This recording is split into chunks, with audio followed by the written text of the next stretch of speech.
Hi hello this is Shaila welcome back to vibrant.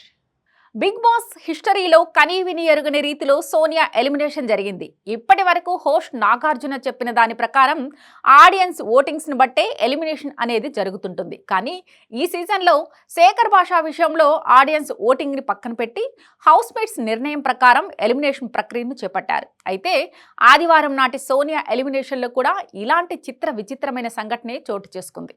అదేంటంటే సోనియా ఆకుల ఈ వారం ఎంటర్టైన్మెంట్ టాస్క్లో భాగంగా ట్యూన్ పట్టు గెస్ట్ కొట్టు నీకే అంకితం అనే టాస్క్ను ఆడించారు. ఇవి ప్రతి వారం లాగే సాగాయి. ఈ వారం నామినేషన్లో ఉన్న వాళ్ళలో నిన్నటి ఎపిసోడ్లో నబీల్ని సేవ్ చేశారు. ఇక మిగిలిన నలుగురు ప్రేరణ, మణికంఠ, సోనియా, ఆదిత్య ఓంలలో ఆల్రెడీ మణికంఠ డేంజర్ జోన్లో ఉంటాడని నిన్ననే చెప్పేశారు. ఎందుకు అంటే హౌస్లో ఉన్న శుద్ధపూసలంతా మణికంఠని 0 అని స్టాంపులు వేశారు కాబట్టి వాళ్ళ నిర్ణయం ప్రకారం నామినేషన్లో ఉన్న మణికంఠ చివరికి వరకు డేంజర్ జోన్లోనే ఉంటాడని చెప్పారు నాగార్జున.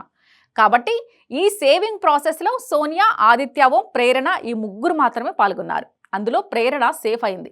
మిగిలిన వారిలో డేంజర్ జోన్లో ఉన్న మణికంఠతో పాటు సోనియా, ఆదిత్య ఓంలను యాక్షన్ రూమ్లోకి పిలిచారు నాగార్జున.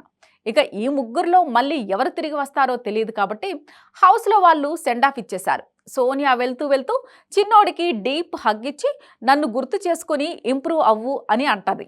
మణికంఠ అయితే ప్రేరణ, విష్ణులు టాప్లో ఉండాలి, అలా ఆడాలి అని చెప్పాడు. ఇక యాక్షన్ ఎపిసోడ్లోకి వెళ్ళిన తర్వాత మణికంఠ ఆల్రెడీ డేంజర్ జోన్లోనే ఉన్నాడు కాబట్టి సోనియా, ఆదిత్య ఓంలు మాత్రమే సేవింగ్ టాస్క్లో పాల్గొన్నారు. ఇందులో ఆదిత్య ఓం సేఫ్ అయ్యి తిరిగి హౌస్లోకి వెళ్ళాడు. ఆదిత్య ఓం సేఫ్ కాగానే చిన్నోడు పెద్దోడు ముఖాలు చూడాలబ్బా మామూలుగా లేవు. సోనియా నవ్వుతూనే ఆల్ ది బెస్ట్ చెప్పింది. మన శుద్ధపూస యష్మి అయితే ఓ మై గాడ్ అని అనేసింది. ఇక చివరికి మణికంఠ, సోనియాలు మాత్రమే మిగిలారు. ఆ తర్వాత నాగార్జున కొత్త ఫిట్టింగ్ పెట్టారు. హౌస్లో మిగిలిన కంటెస్టెంట్స్తో మాట్లాడుతూ మీరు మణికంఠ ఆటలో పనికిరాడు 0 అని అన్నారు. అతను డేంజర్ జోన్లో ఉన్నాడు. అలాగే ఆడియన్స్ సోనియాని లీస్ట్ ఓటింగ్తో డేంజర్ జోన్లో పెట్టారు. ఇప్పుడు జాగ్రత్తగా వినండి. హౌస్లో ఉన్న మీ 9 మంది ఎవరి పక్షాన నిలబడితే వాళ్ళు హౌస్లో ఉంటారు, మిగిలిన వాళ్ళు ఎలిమినేట్ అవుతారు. సోనియా, మణికంఠలో ఎవరు ఉండాలో వెళ్ళాలో నిర్ణయం మీదే అని అన్నారు నాగార్జున. ప్రేక్షకుల ఓటింగ్ ప్రకారమే ఎలిమినేషన్ అని చెప్పి సోనియా లీస్ట్ ఓటింగ్లో ఉందని కూడా చెప్పి మళ్ళీ ఈ చెత్త ఫిట్టింగ్ ఏంటో అర్థం కాలేదు. మీరు వేసే ఓటింగ్ మీకు, నాకు తప్ప యాక్షన్ రూమ్లో ఉన్న వాళ్ళకి తెలియదు. కానీ మిమ్మల్ని ఆడియన్స్ వాచ్ చేస్తుంటారు. మీకు 8 సెకండ్లు మాత్రమే టైం అని కౌంట్ డౌన్ స్టార్ట్ చేశారు.